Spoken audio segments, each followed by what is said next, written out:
So hello again. We weren't here. We just left. We're back because we're making videos. We're stopping and we talk a couple of minutes. Forget all that. Hello. I'm Darby. This is Helen, and hope you're going to enjoy again another video that we're doing this morning. We're in this beautiful place in the country, and we're just having fun doing yoga and discussing yoga and yoga postures. So now we're going to work with Virabhadrasana, the warrior posture. Again, a very powerful posture. So I'm going to get Helen to come to downward dog. And first I would just get her to come forward. So it would be Sapta, inhale, come forward. Okay? And already I've got so she made the adjustment afterwards. So let's look at it. So what she was trying to do.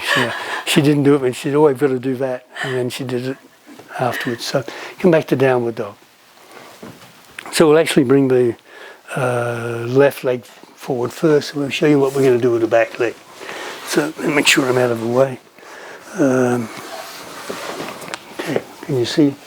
Okay, I'll come around there. So stepping forward with the left foot, the first movement is actually Virabhadrasana, is take this foot up and take it to the side.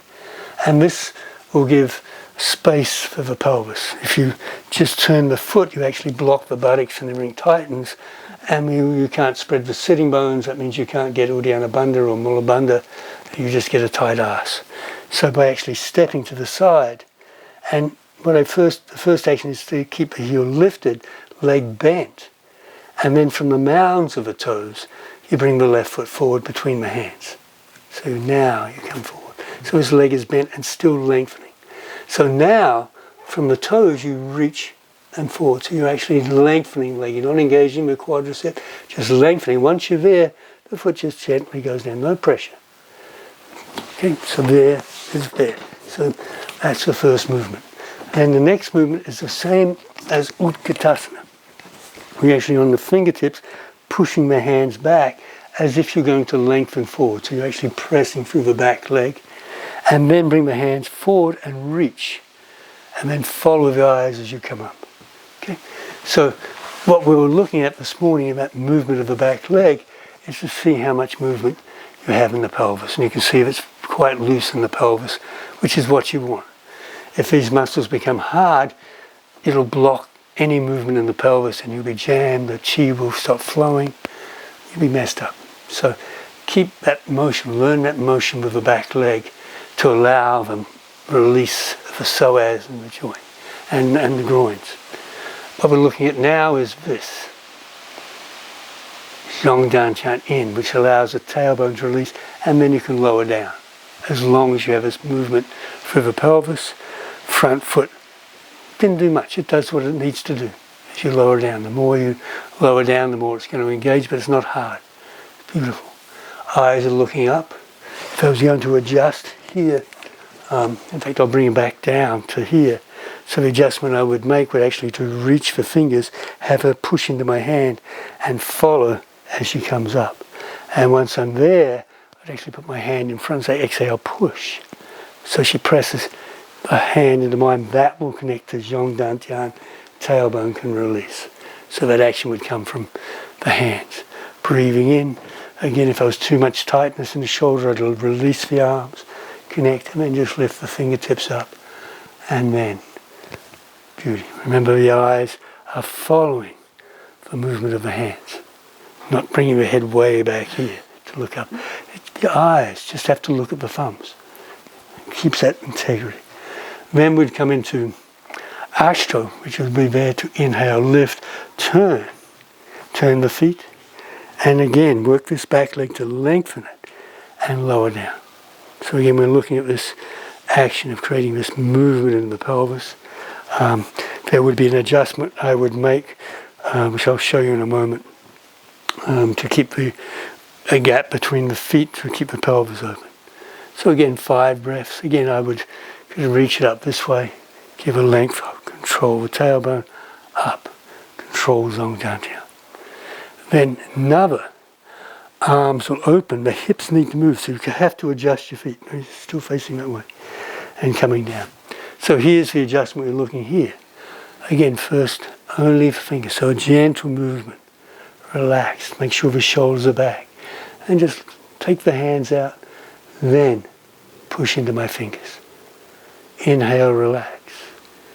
Push. There's the connection through the body. Make sure the head is loose, so the shoulders are in the right position. Then we're going to look at descending the tailbone. If the Zhong Dantian is forward, it will actually, the spine will compress and you won't be able to lower. So you bring the Zhong Dantian in a little, tailbone release, and then you can lower down. Looking at this foot, bring it back up. She needs to press the knee into my finger. And then Zhong Dantian and lower down. Okay.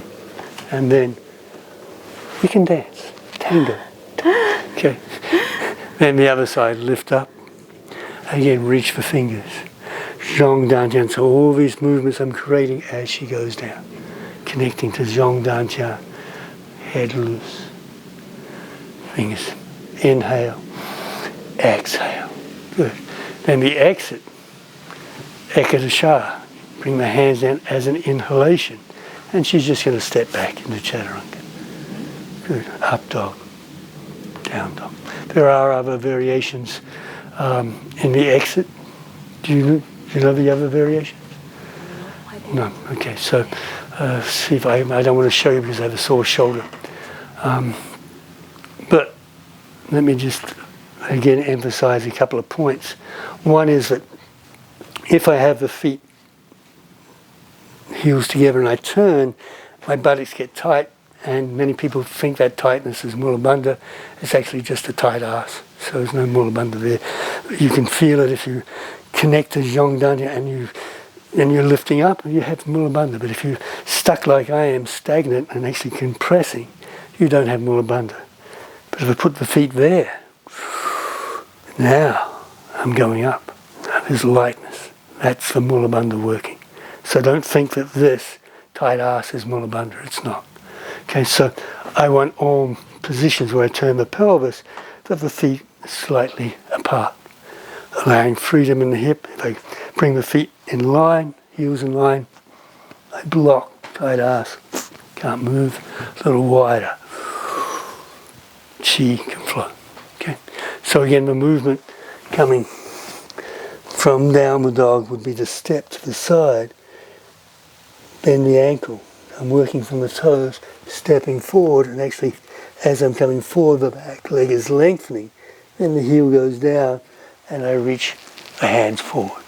So also very important is reaching forward will keep that connection to the spine. If I just came here, came up, then lifted the arms, lost all that beautiful energy I had. So I keep connected the whole way. Good. Let me show you the exit, right side. If I can, I might not do it. Oh, I have to do it now. Okay, so the actual exit, inhale. And what I'll do is bring the knee on the outside of the leg. Bend the arm, come down. And then place the elbow in my waist, so I lower down onto the elbow, and that's what's going to support me. And then the leg goes back.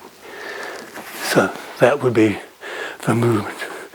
Leg on the outside, elbow into the close to the hips or into the side of the body, supporting it. And that's where I support, pressing on there, keeping the body long.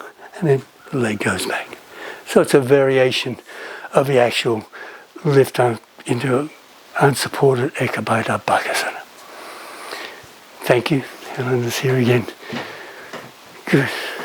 And now we're going to take a little break, have breakfast, some coffee, and then we'll be back to teach some more videos. Thank you.